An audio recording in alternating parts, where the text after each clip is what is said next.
Affordability is at an all-time low and unemployment at a record high. But I've been watching tennis for more than 20 years, and the 2026 Australian Open has just started. Now, I've been an upstanding member of society for more than 30 years, so why not start gambling now? What could go wrong? What initially lured me into this was first seeing the odds for Alcaraz winning, which was only 30%. This is the whole thing, and it was only around the second round. To me, that seemed like good odds. On a risk-adjusted basis, it's a great bet.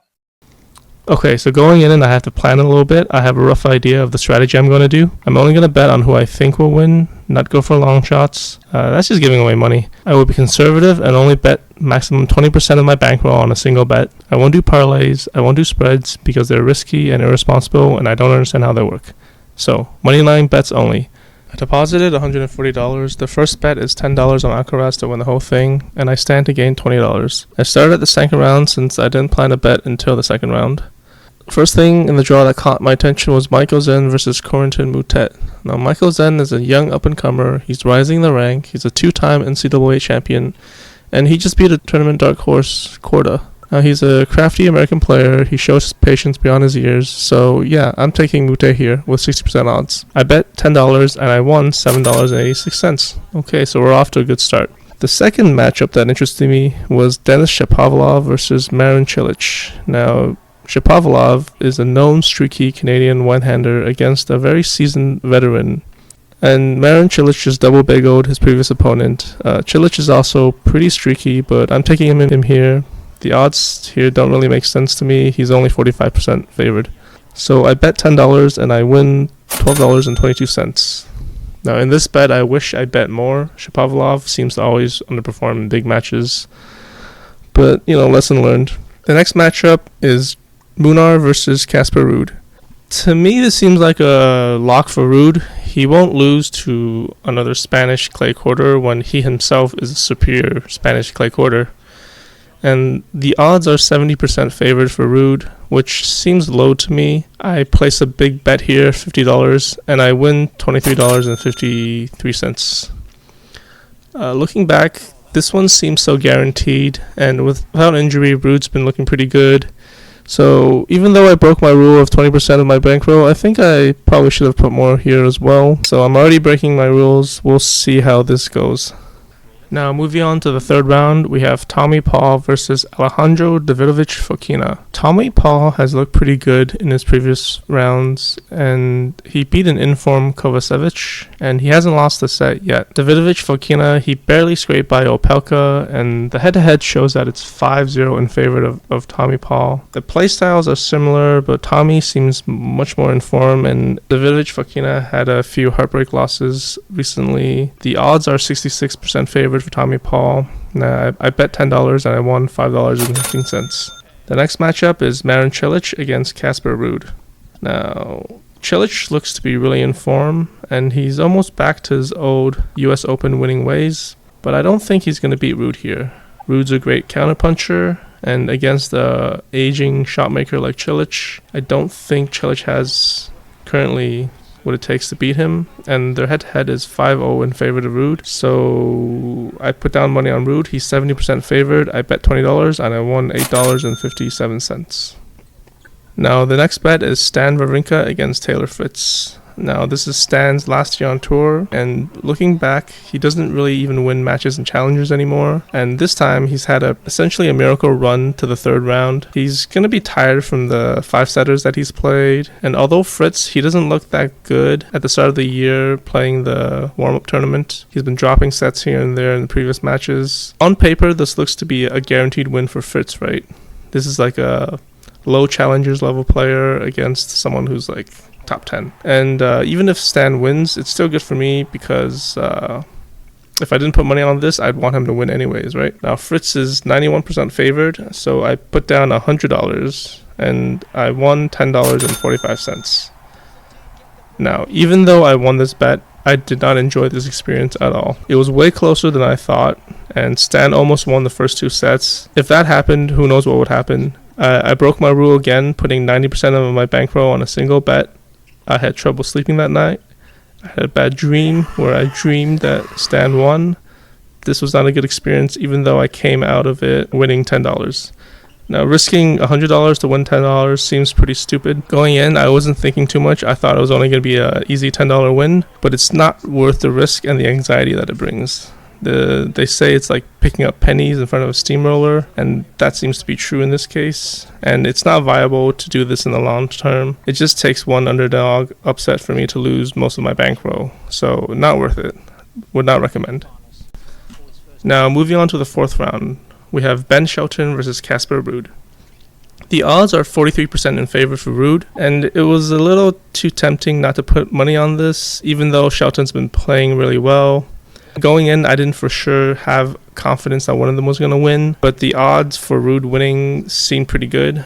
My thought process for this is the same as betting on the previous round for Ruud. He's a good counterpuncher, which is good against a shot maker like Shelton. Big server, and their head-to-head is also 2-0 in favor of Ruud, and I bet $10 and I lost it all. So it was going pretty good in the first set, and then Ruud just decided that he no longer knew how to hit passing shots, and it looked good on paper, but Shelton played really well, and people knew better than me that he's going to win, so good thing I wasn't dumb like the previous round, and I only lost $10 in this bet. Now it's the quarterfinals, and I put money on Alexander Zverev versus Leonard Tien, and Tien surprised everyone when he beat Medvedev in the previous round. He even bageled him in one set. But it seems historically that Medvedev plays pretty bad against Tien. He stays really far back, and he's almost a pusher at times, which is good for Tien because he plays pretty stable, goes for a lot of angles. And my thought process going in is with these breakout performances, usually they don't win the next round. They're usually on the high of just, beating a top seed that it's hard for them to carry that momentum into the next round, and he might be tired. I don't know the stats on these, it's just a feeling that I had. And the odds look pretty good for Zverev. He's only 65% favored, but he's ranked way higher and he's looked pretty good in form this year. I think it's almost a lock with how Zverev is playing and how their play styles match up. Zverev, he plays almost like Djokovic with a better serve, but he's weaker mentally. Baseliner first, he suffocates you on the baseline, and Tien is a stable baseliner. He likes to look for angles, which Zverev probably won't give him. And Zverev historically matches up bad against Medvedev, with Medvedev always being able to outlast him, but I don't think Tien is able to currently. The previous loss scared me. I only put down $20, and I won $10.77. I, again, feel like I bet too little here. It seems like a persistent feeling. It's probably the feeling anyone gets if they win. Moving on. Lorenzo Musetti versus Djokovic. Now, on paper, come on, it's like a one-hander who's really stylish against Djokovic, the slayer of Federer, who is the epitome of one-handed, stylish shot making. And I still have trauma over that Wimbledon loss when Federer had 2 match points on his serve, and then Djokovic came back. So maybe I'd like to be on the other side of this, and it looks like it has to be a lock for Djokovic, right? He had a walkover the previous round, which is good for him at this age. He's probably not so tired. And Musetti hasn't looked that good so far. He's been dropping sets, and he's had a 5-setter against Mahach. So he must be tired.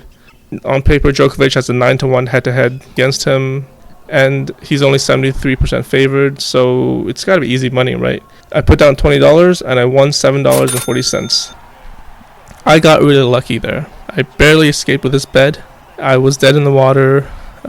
Musetti looked pretty amazing, and it didn't seem like Djokovic had any answers. Djokovic won that match without winning a single set. The heavens opened up for me and Djokovic, and he cursed Musetti into retirement. This was pretty dumb luck that I won. Easily I could have lost $20, but I still think it's an okay bet for me to make here. Now on to the semifinals. Both matches were 90% odds to the favorite, and if I bet my usual $10 to $20 on the favorite, I wouldn't get anything, so I thought I'd gamble here a little and bet on the underdogs. For Carlos Alcaraz versus Zverev, I still think Alcaraz will win, but I put down $2 on Zverev to win $20. It's almost like insurance for my earlier bet on Alcaraz winning the whole thing. In this match, I lost the $2, but the match was way closer than I thought. Zverev played really well, and after his second win, after the second set, Alcaraz had that medical timeout. It really fired him up.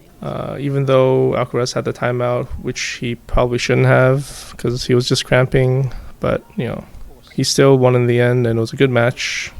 It was a good bet. Now the next semifinal was Djokovic against Jannik Sinner. I think Sinner will win, but Novak has better odds than just the 10% that's currently there. And there's no way that he underperforms again compared to the previous round against Musetti. And for Sinner, they protected him earlier when they gave him the rest after being down almost 2 sets to Spizzirri, and he was cramping, and who knows what would happen if they just let it play out. He probably would be 2-0, and he probably should have lost there. And Sinner is also a known doper. He's got the lightest ban ever, and it's funny that the guy's name is Sinner, and the whole ATP organization run by 2 Italian guys is trying to prop this guy up despite being a known cheater. I hope he loses, and I hope he fades away from tennis. So here I put down $2, and miraculously Djokovic won, so I won $20 here. It was a pretty good match. Djokovic winds back the clock, and Sinner's cheating mentality he couldn't keep up. A lesson here is if I use the same strategy of overbetting on favorite earlier like I did with Fritz, I would have lost everything, which I'm sure a lot of people did when, they put down a lot of money on what they think is a sure thing. And then, who knows in tennis, especially against Djokovic. The odds on paper usually don't reflect the actual odds. But who knows what the odds are, and it doesn't really make sense to put too much money on something, even though if you believe it with a strong conviction. And as with before, I regret I didn't put more money on Djokovic, but that's always the case with a win. And imagine if I put down my entire bankroll on Djokovic, I'd be up $1,000. But, you can't think like that.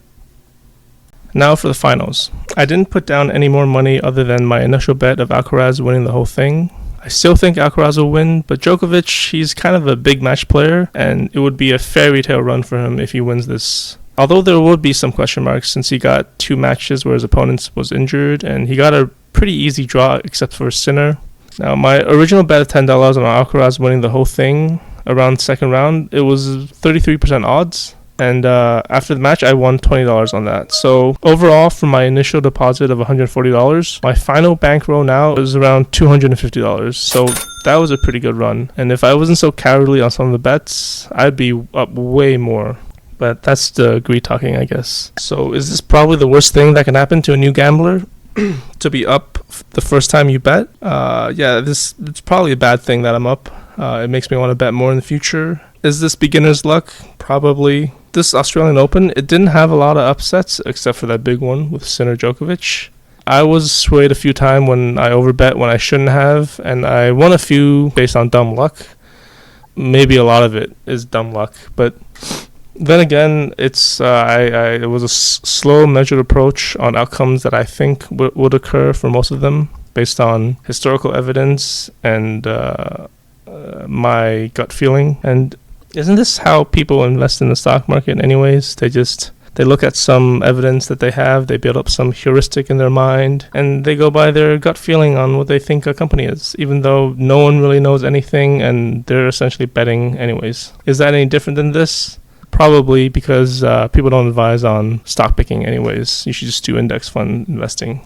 So will I continue? Yeah, I'll probably continue. I have some bets now, but I'm not going to say what they are because I don't want to look dumb.